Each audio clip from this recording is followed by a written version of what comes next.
Good afternoon. So, my edifice today is the classroom, and my goal and challenge today is to change the way you think about technology and education. So, first slide. The next thing I got to figure out how to is that I'm not a crazy man for taking all of the computers out of our classrooms 6 years ago. So this is one of our naked classrooms. You can see that there's a thing over in the corner that we thought we would call the E-Nook. It kind of folds up and it comes out. If you go to the next slide, you'll see another picture. And there it is over in the left hand. This is a 100-seat classroom, but it still has no computer. It just has an E-Nook, what my faculty fondly call the diaper changing station. You know, you can try to label these things, but they have a life of their own. So we took out all the computers. So I want to talk about why. Next. Higher ed is, or education in general, is a very different kind of product. If you're going to buy a toaster, you can pay a little bit more. Maybe you get a little bit better toaster. If you're going to buy a car, you can pay a little more, get a better car. You can actually spend more than that for a toaster or a car, but most people don't. But college is a whole different game, right? So here, you don't spend 5 times as much or 10 times. You can actually spend 25 times as much. In fact, now that there is a free option, you can spend, if my math is right, infinitely more. So our product as a university has to be infinitely better than the competition.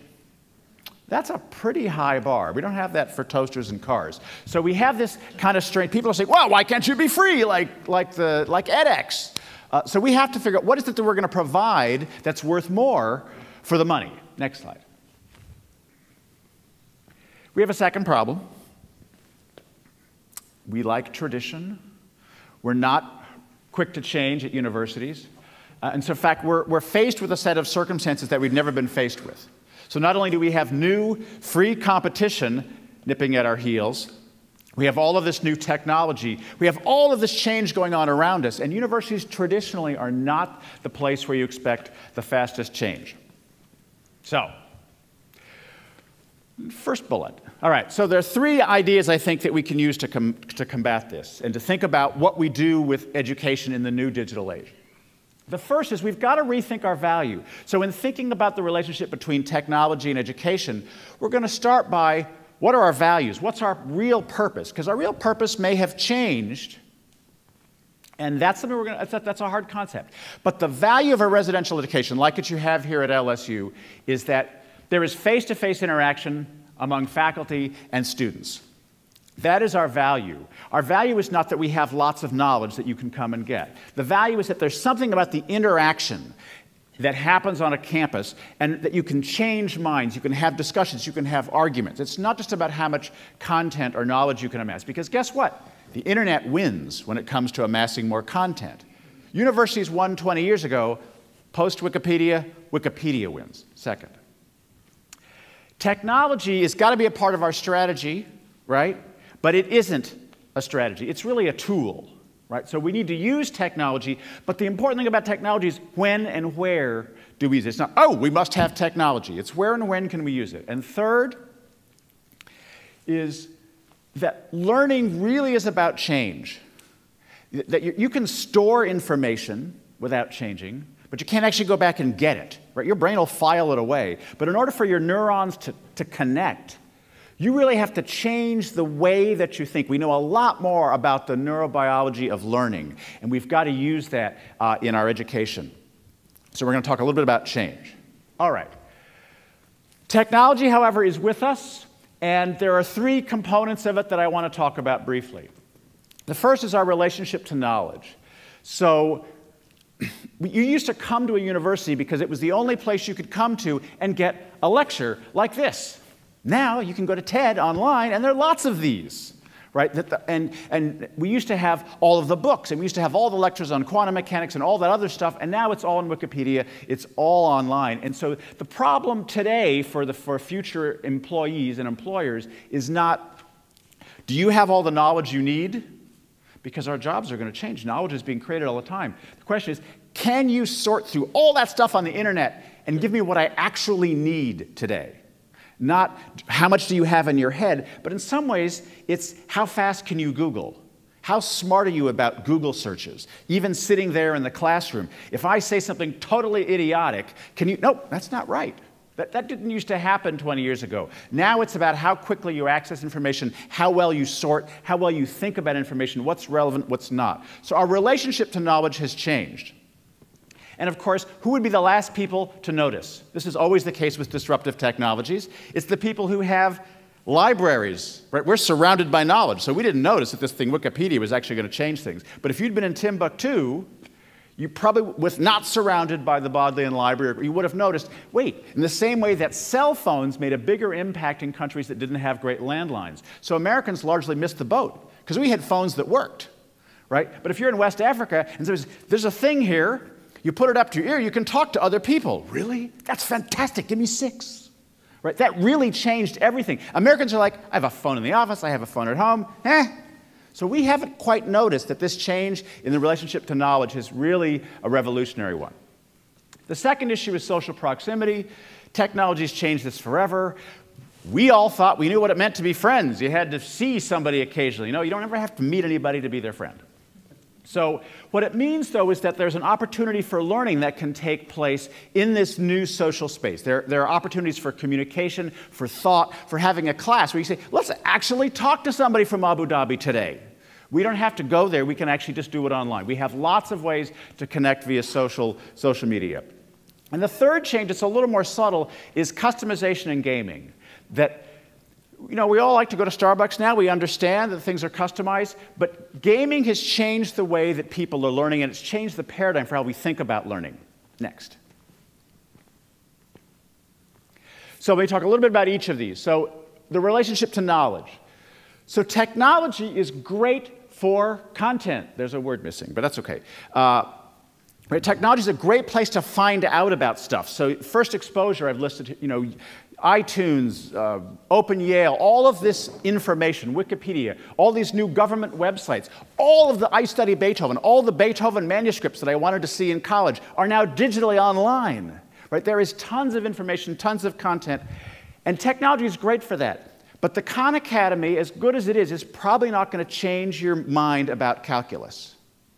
Right? It's not good at changing and challenging and confronting your beliefs. Is that really what you want to believe? Podcasts are another way that we can get access to content. And podcasts are actually better than lectures because podcasts can be multivalent. Right? What I do when you're in a classroom is you look around and say, who's confused? You want more examples because you're not getting. You guys are bored already. And you kind of teach to the middle. But in a podcast, I can have hundreds of examples. I can go on for hours and hours and hours, but they're organized. So you never played baseball? Skip the baseball analogies. Here are some business analogies. You're not in the business school? Here are some arts analogies. And you can have that all going on simultaneously. So technology is a great way to get us more content. Next slide.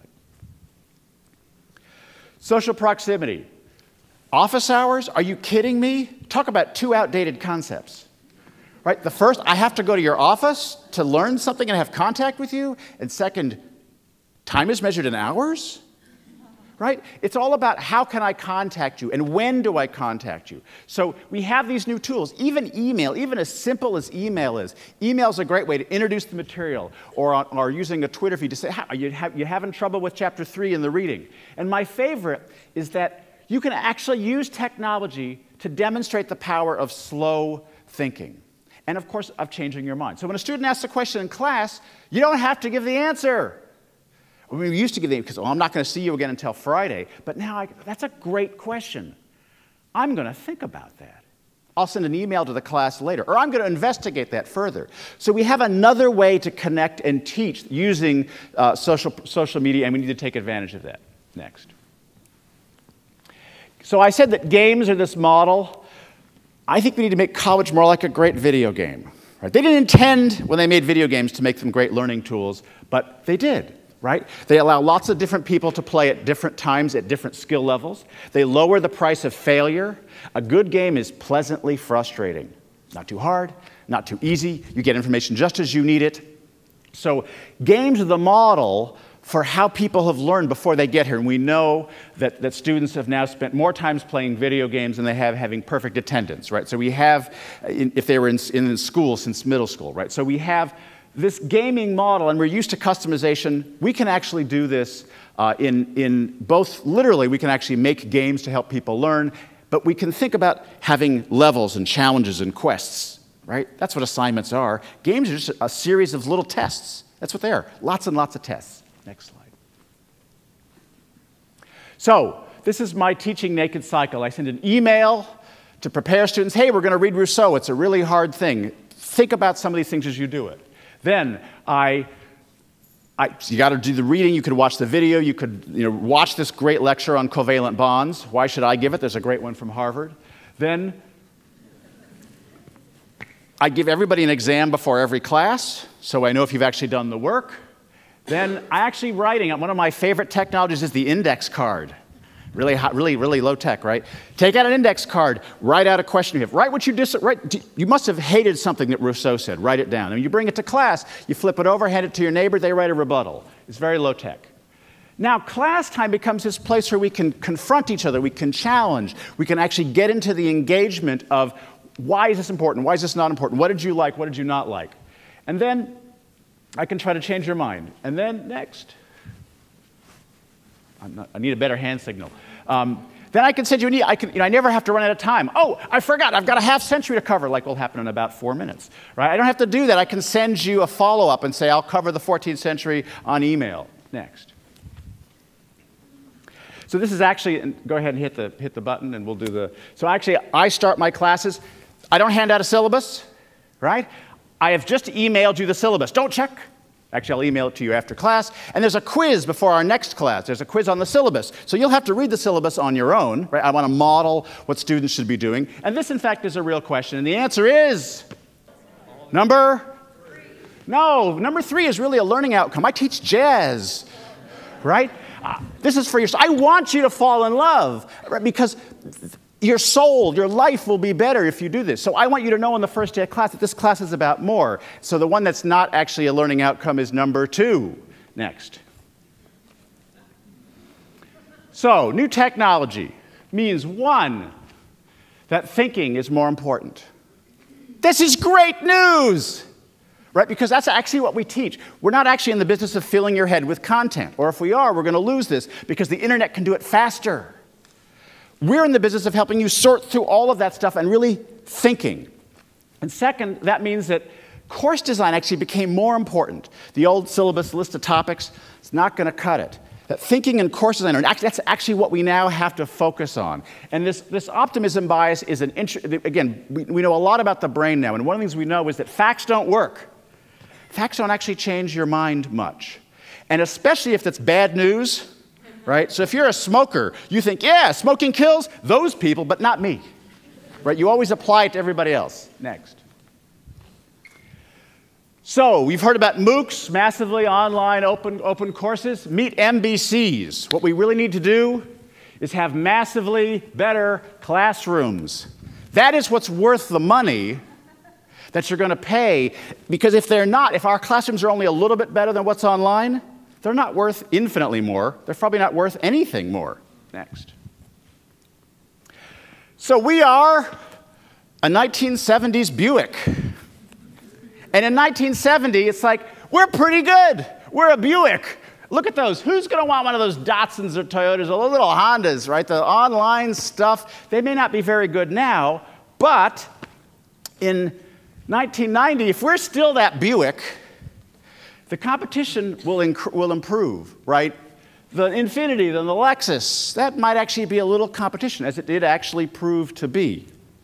So in transforming our universities, we start with value. We start with what is it that we are here to do, and we are here to change minds. My graduation standard would be, when you can change your mind, you can graduate.